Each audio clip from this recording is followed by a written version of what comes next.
लगभग 600 साल पहले की बात है। विजयनगर साम्राज्य अपने वैभव और ताकत के लिए पूरी दुनिया में जाना जाता था। उस समय विदेशी आक्रमणों से भारत परेशान था, लेकिन राजा कृष्णदेव राय की कुशलता और न्यायप्रियता के कारण उनकी प्रजा सुखी थी। लोग कला, साहित्य और हंसी मजाक से भी खूब प्रेम करते थे। इसी साम्राज्य के तेनाली गांव में एक नटखट और बुद्धिमान किशोर रहता था, राम लिंगम।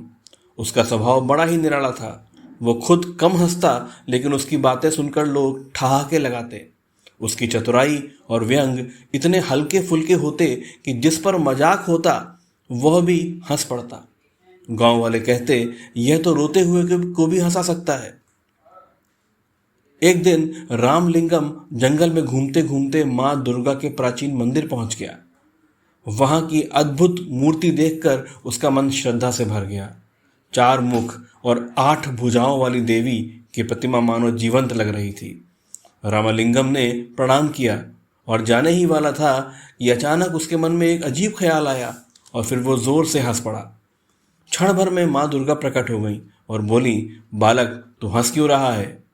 रामलिंगम पहले तो सहमा, फिर धीरे से बोला, क्षमा करना मां, एक बात याद आ गई।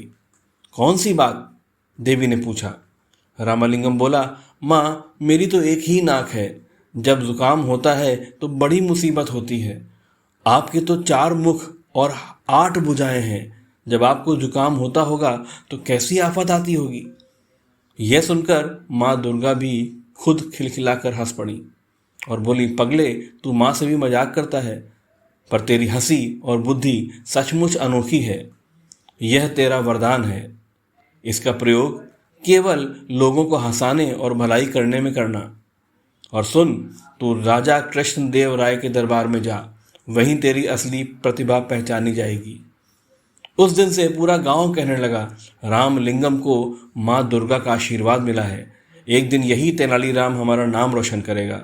और सचमुच आगे चलकर वही रामलिंगम अपनी बुद्धि, हास्य और हाजिर जवाबी से इतिहास में तेनालीराम के नाम से अमर हो गया।